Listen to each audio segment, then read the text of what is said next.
So the first thing I want to do is identify my baby to the mother to make sure that I have the correct baby. I want to make sure that keep the baby warm. I want to prevent heat loss by conduction by keeping a blanket down to keep the baby warm that way. I want to prevent heat loss by evaporation by wiping the baby off, making sure that the baby is dry. I want to prevent heat loss by convection, keeping the baby away from cold drafts. And I want to prevent heat loss by radiation, keeping the baby away from cold surfaces. And it's good to keep the baby warm by radiation from that skin-to-skin contact with the mother. Next thing I want to do is I'm going to check the APGAR score. And the APGAR in the first minute and then again in 5 minutes. And the APGAR score consists of the respiratory rate, which should be about 30 to 60. The baby will present with respiratory distress by being tachypnic. I'll see nasal flaring, chest retractions, and also hear this grunting sound that the baby will have. When the baby's born, she needs to have enough surfactant. And surfactant decreases surface tension in the lungs so that the alveoli can open up for the baby to take the first breath. Next, I want to check for the baby's heart rate. That's in the APGAR score, is the heart rate. And I will check, it should be between 130 and 160, and I will check if the apical pulse that way. While I'm at the heart, I'm going to talk about the ductus venosus, which shuts blood from the vein directly to the inferior vena cava, which allows oxygenated blood from the placenta to bypass the liver. It closes functionally when the cord is cut and permanently in about a week. The ductus arteriosus allows most of the blood from the right ventricle to bypass the fetus's lungs, and it connects to the pulmonary artery to the proximal descending vena cava. And it closes functionally at the first breath when the blood oxygen rises, and closes permanently in about 3 weeks. The foramen ovale, or the foramen ovale, it shuts blood from the right atrium to the left atrium. It shuts functionally within about 2 hours after birth as pressure on the right side of the heart increases, and it closes permanently in about 3 months. Also, with the APGAR score, grimacing, I need to watch for grimacing, and posture is another part of the APGAR score. So when the baby comes out, the baby needs to have a flexed posture. The baby shouldn't just be kind of limp and flaccid. There needs to be that flexion there. Also, with the APGAR score, color, I need to note the color for the APGAR score. The baby needs to be a pink color. If the baby's peripheral, their extremities are a blue color, that's called acrocyanosis, and the baby will only get 1 point for that out of 2 for color. That's what typically gets cut off for, is the acrocyanosis. For an APGAR score of 1 to 3, I'm going to be doing neonatal resuscitation. An APGAR score of 4 to 7, we just need to do a tactile stimulation, so I can flick the baby's ankle or the heel, or stroke the baby's back to help the baby breathe. An APGAR score from 8 to 10, 10 being the highest, we just observe and let the baby transition to extrauterine life on its own. The baby's temperature I'm going to check the baby's temperature axillary, so under the armpit. I do not check the baby's temperature rectally as a student nurse. And the baby's temperature should be 97.9 to 98.6. The blood pressure, the baby's blood pressure, systolically should be 65 to 95, and diastolically 30 to 60 for the blood pressure. The baby's vital signs when the baby's asleep will decrease a little bit, and when the baby's active and crying, the vital signs will increase a little bit. I also need to check the baby's weight and check the baby's length. So to check the length, I will come to the head and take a little marker or pen and write on the table, and then make a little mark at the baby's toes. And then move the baby a little bit out of the way, and I'll measure that, and that'll give me the length. And I'll measure the length in centimeters, and also transition it to inches. I also want to measure the baby's head, the baby's chest, and the baby's abdomen. The head I'm going to measure to the brow line, to the nipple line for the chest, and the abdomen. The abdomen is going to be a little bit smaller than the head and the chest, but the head and the chest, they should be close together. There shouldn't be a big difference between them. I'm going to look at the toes and the baby's the baby's toes and the baby's fingers. I'm going to note that there are 5 of each, and if there's 6 or more, that's called polydactyly. If they're webbed, that's called syndactyly, and a summon crease is going to be in the palm, and it's just a crease straight across the palm, and that can indicate Down syndrome. When I look at the baby's head, I want to know there's going to be molding probably. Molding is normal. It's just to help the baby for delivery fit through the vaginal canal. There should be fontanelles, which is little soft spots.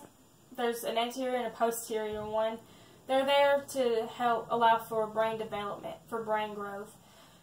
The anterior should be a diamond shape, the posterior a triangle shape. Posterior should go away in about 3 months, and the anterior between 12 and 18 months for the anterior. Next, I'm going to look at the eyes.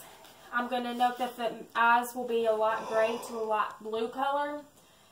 There should be no tears and no drainage. The baby's eye color will, between 6 and 12 months, will become whatever eye color they're going to have. At this point, I can go ahead and put the erythromycin ointment into the conjunctival sac from the inner to outer lacrimal on both eyes. And the ears, I can't do it on this baby, but I can bend down the ear pan, and it should recoil back. If it does not recoil back, then that indicates a younger gestational age or a premature baby.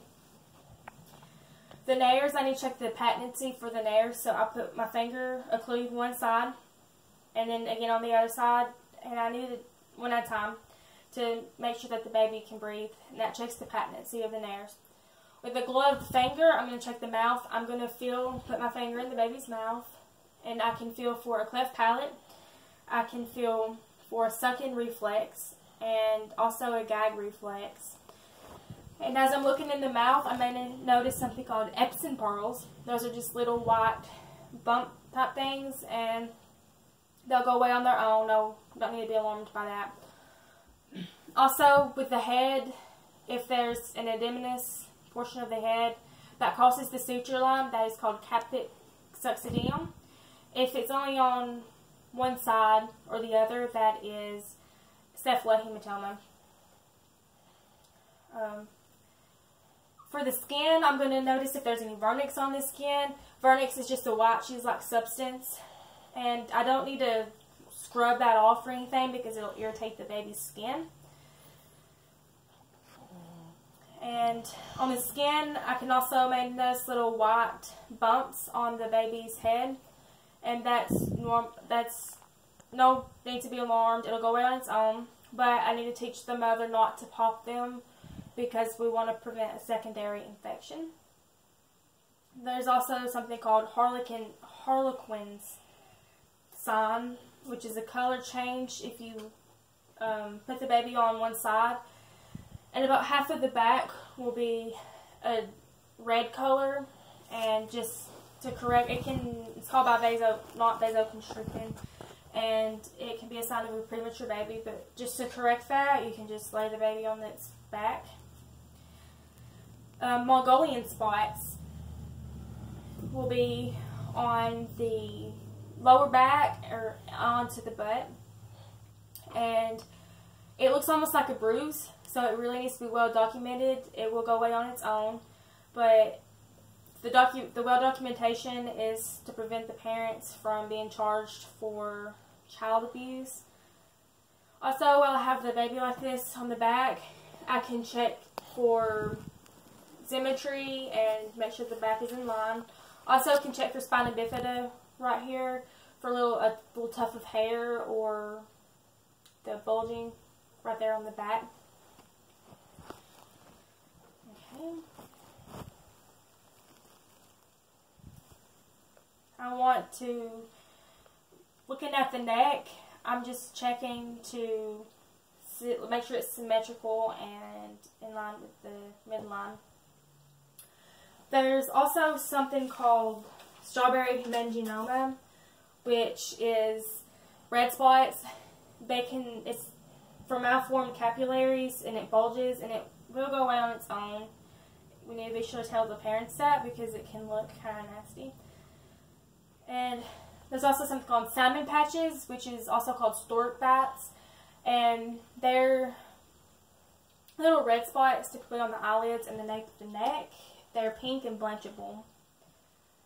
Okay, going down to the abdomen, I want to listen to the bowel sounds. I want to listen to the bowel sounds in the abdomen.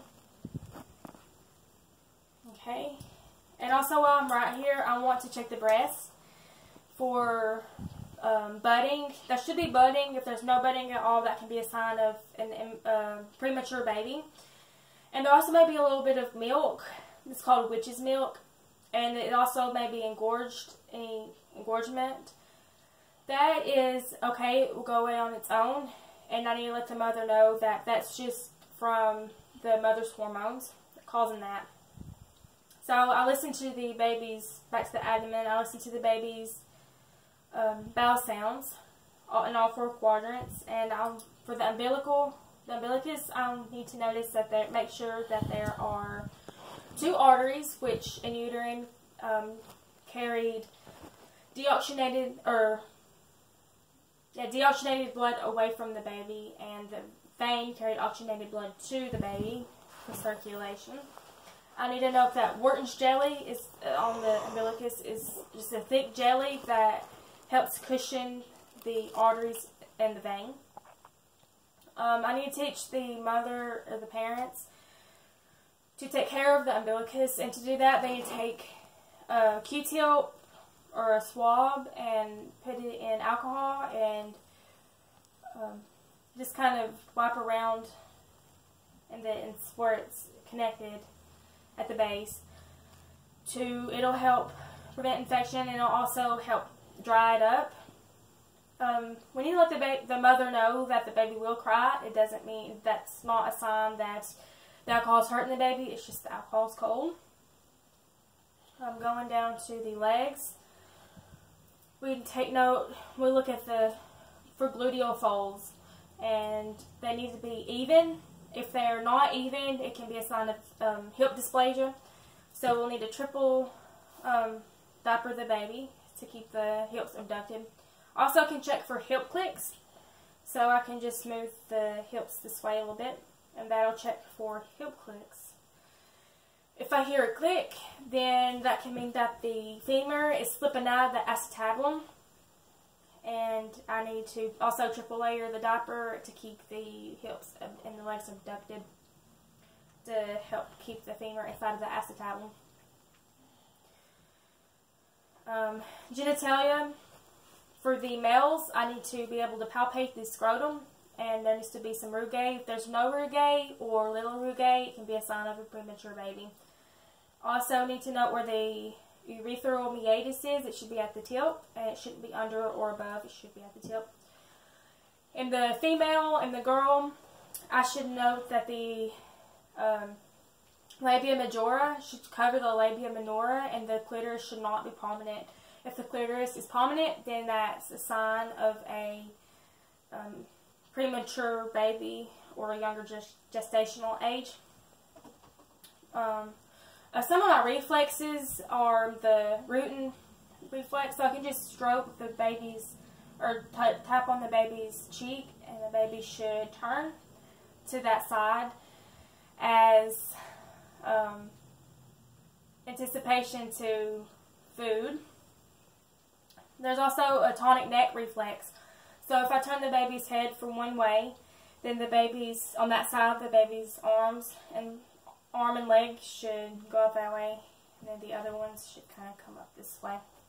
There's also something called the Moro reflex. So if I just kind of shake the bed a little bit, or I can hold the baby up kind of like this and drop the head, and if the baby should bring its arms and its legs up towards itself, and that's the Moro reflex.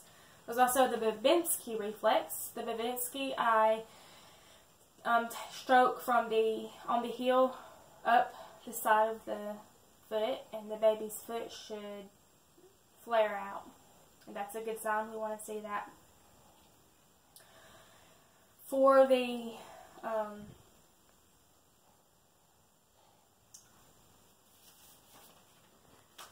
Ballard scale, it checks for gestational age, if the baby's premature or term or post-term.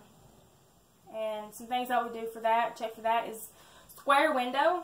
I can't do it on this baby, but I would take the hand and flex it down, and it should not touch the arm. If it touches the arm, that's a sign of a premature baby.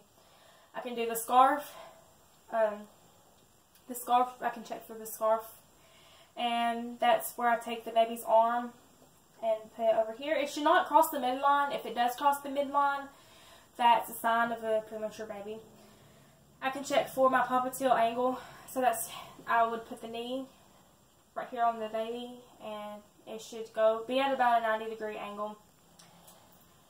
And I need to check for the heel to ear, and it should not go all the way to the ear. If it goes all the way to the ear, that's a sign of a younger gestational age or premature baby. Arm recoil is where I would pull the arms down, and the baby should recoil back up. Posture is also part of the Ballard scale, and that's the baby, again, needs to be flexed, doesn't need to be flaccid and kind of limp.